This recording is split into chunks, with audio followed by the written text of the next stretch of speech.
আসসালামু আলাইকুম, স্বাগত সবাইকে। আজকে শেয়ার করব একটি ছোট্ট ব্লগ। সেদিন ছিল শনিবার, ছুটির দিন হওয়ায় বন্ধুদের সবাই মিলে বাইরে ঘুরতে যাব সারাদিনের জন্য। প্ল্যান হলো রান্নাবান্না করা হবে বাবুর্চি দিয়ে, আর আমরা সবাই মিলে আড্ডা দিব। কিন্তু হাসান সাহেবের আবদার ছিল বাবুর্চি না, আমরা সবাই মিলেই রান্না করব মাটির চুলায়। চলুন দেখিনি সেই শনিবারের সারাদিনের মজার মজার সময়গুলো। সারাদিনের প্ল্যান হলো রাতের জন্য কিন্তু বারবিকিউর আয়োজন ছিল, তাই আমি এখানে 4টি বড় সাইজের চিকেন প্রসেস করব বারবিকিউর জন্য।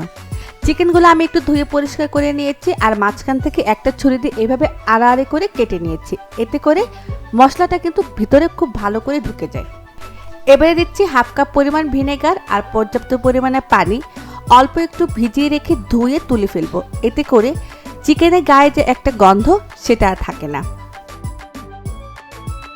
এবারে চলে যাচ্ছি বারবিকিউর একটা মশলা তৈরির জন্য।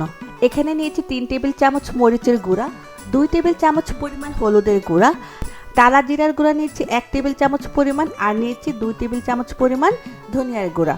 কালো গোলমরিচের গুঁড়া নিয়েছি 1 টেবিল চামচ, সাথে নিয়েছি গরম মশলা 1 টেবিল চামচ পরিমাণ। আর বারবিকিউর কালারটা সুন্দর আনার জন্য নিয়েছি অল্প একটু ফুড কালার। হাফ কাপ করে দিয়েছি আদা বাটা আর রসুন বাটা। এবারে হাফ কেজির যে টক দই থাকে সেখান থেকে আমি বেশি অর্ধেকের টক দই নিয়ে নিচ্ছি। এবারে সবগুলো উপকরণ খুব ভালো করে মিশিয়ে নিব। আর দিচ্ছি 1 টেবিল চামচ পরিমাণ লবণ। লবণটা একটু বুঝে দিতে হবে, কারণ যে সসগুলো ব্যবহার করতে হবে তাতে কিন্তু অলরেডি লবণ দেওয়া আছে। এবারে যাচ্ছে 1 টেবিল চামচ পরিমাণ টমেটো সস, 1 টেবিল চামচ পরিমাণ বারবিকিউ সস, সাথে অল্প একটু তেল। আসলে বারবিকিউর জন্য ধরাবাঁধা কোনো ইনগ্রিডিয়েন্টস আছে কি না জানি না, তবে আমি এইভাবে করি যেটা আসলে খুব ভালো হয়, তাই এটাই আমি আপনাদের সাথে শেয়ার করলাম। এবারে সবগুলো মশলা খুব ভালো করে মিশিয়ে দিয়ে দিব ধুয়ে পানি ঝরিয়ে রাখা সেই চিকেনগুলো।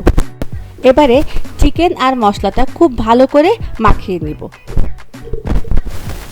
যেহেতু আমাদের প্রোগ্রামটা কালকে, তাই এরকম একটা মোটা পলি প্যাকে চিকেনগুলো ভরে নিব। এতে করে খুব ভালো একটা ম্যারিনেট হবে। চেষ্টা করতে হবে অ্যাটলিস্ট 1 ঘন্টা ম্যারিনেট করার জন্য, আর খুব ভালো হয় যদি একদিন আগে আমরা ম্যারিনেট করে রাখি। আমি এই পুরো পলিপ্যাকটাকেই রেখে দেব ফ্রিজের নর্মাল চেম্বারে। আর এই বাড়তি যে মশলাগুলো সেটা একটা ছোট বক্সে করে নিয়ে যাব। এটা বারবিকিউ করার সময় উপরে ব্রাশিং করতে সুবিধা হবে। বারবিকিউ প্রসেস ডান।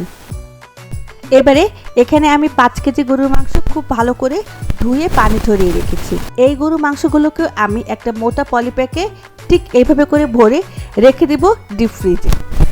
মোটামুটি কালকের জন্য কিন্তু কাজগুলো গোছানো হয়ে গেছে। আজ শনিবার চলে যাচ্ছি আমাদের সেই কাঙ্ক্ষিত জায়গায়। সবাই মিলে কিন্তু অনেক মজা হয়েছিল, সাথে বাচ্চাদের তো অনেক বেশি মজা হয়েছিল। আর শীতের সকাল চা ছাড়া কি হয়, তাই দিনের শুরুটাই হবে মাটির চুলায় চা দিয়ে। সাথে চলছিল ফারজানা বাবির সে মজাদার পেয়ারা মাখা।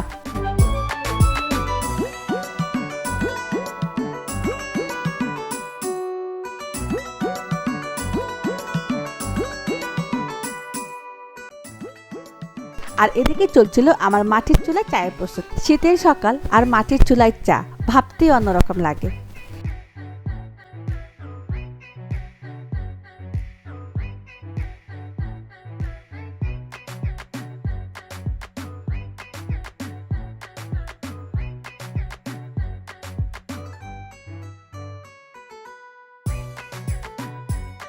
চায়ের পর্ব শেষ, এবার রান্নাবান্নার পালা। গরুর মাংসটা আমি একবারেই বসিয়ে দিব, তাই তেল, পেঁয়াজ, আদা, রসুন আর প্রয়োজনীয় সব মশলাগুলো একসাথে খুব ভালো করে মিশিয়ে নিচ্ছি। সাথে দিয়ে দিচ্ছি স্বাদ মতো লবণ, আর সেই সাথে যাচ্ছে হাফ কাপ পরিমাণ টক দই। এবারে সে ধুয়ে রাখা গরুর মাংসটা দিয়ে দিচ্ছি। যেহেতু এটা ডিপ ফ্রিজে ছিল, মাংসটা এখনও ছাড়েনি। মশলাটা গরম হতে হতে কিন্তু মাংসটা খুলে যাবে। এর মধ্যে আরেকজন ভাবি চলে এসেছে। সবাই মিলেই কিন্তু আমরা রান্নাটা শেষ করলাম। আর দেখুন, মাটির চুলায় রান্না করা গরুর মাংস দেখতে যেমন সুন্দর হয়েছে, খেতেও মাশাআল্লাহ অনেক মজা হয়েছে।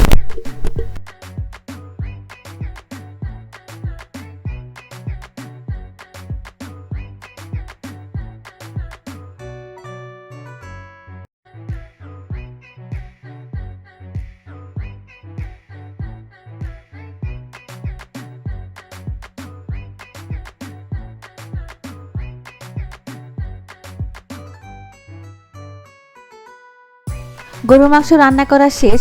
এবার দেশি মুরগি রান্না করব। 4টা দেশি মুরগি নিয়েছি, আর এই 4টা দেশি মুরগিকে রান্না করব একদম ঝালঝাল করে।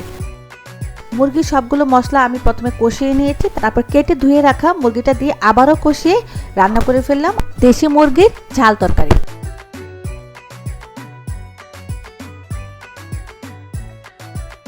আর এখানে আমি বাসা থেকে চিকেন রোস্টটা করে নিয়ে এসেছিলাম, যেটা রেসিপি খুব তাড়াতাড়ি আপনাদের সাথে শেয়ার করব।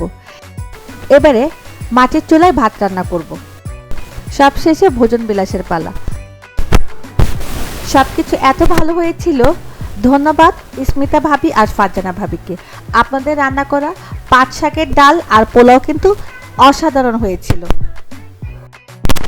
আর বিকাল গড়ানোর সাথে সাথে সবচেয়ে মজার যে পর্বটা ছিল সেটি হচ্ছে কলা পাতায় দই মিষ্টি। একদম অন্যরকম একটা অভিজ্ঞতা ছিল। এভাবে আমাদের দুপুর আর বিকালের পর্বটি কেটে গেল। একদম সন্ধ্যা ঘনিয়ে আসছে, পাখিরাও তাদের নীড়ে চলে যাচ্ছে। আর কিছুক্ষণের মধ্যে আকাশের ঝলমলে চাঁদ আমাদের সাথে বারবিকিউ পার্টির জন্য একদম প্রস্তুত। আসলে সবাই মিলে কাজ করার মজাই কিন্তু আলাদা। এর মধ্যে আমরা সবাই মিলে বারবিকিউ চুলাটাও রেডি করে ফেলেছি।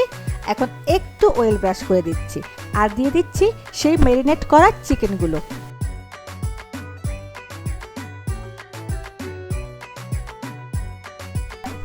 আর সবাই এই বারবিকিউর আয়োজনের চারপাশে বসে সবাই গান গাচ্ছে আর গান শুনছিল। আর এভাবে করে আমাদের বারবিকিউর পার্টটাও সুন্দরভাবে শেষ হয়েছে। ব্যস্ততার কারণে বারবিকিউর যে ফাইনাল আউটলুক সেটা আমি দেখাতে পারিনি। ইনশাআল্লাহ নেক্সট কোনো ভিডিওতে আমি সুন্দর করে বারবিকিউর পুরো রেসিপিটি আবার দেখিয়ে দিব। ছোট্ট একটি ব্লগ শেয়ার করলাম। ধন্যবাদ স্মিতা ভাবি আর ফারজানা ভাবিকে। আপনাদের উপস্থিতি ছাড়া কিন্তু পুরো প্রোগ্রামটি এত সুন্দর করে করা যেত না।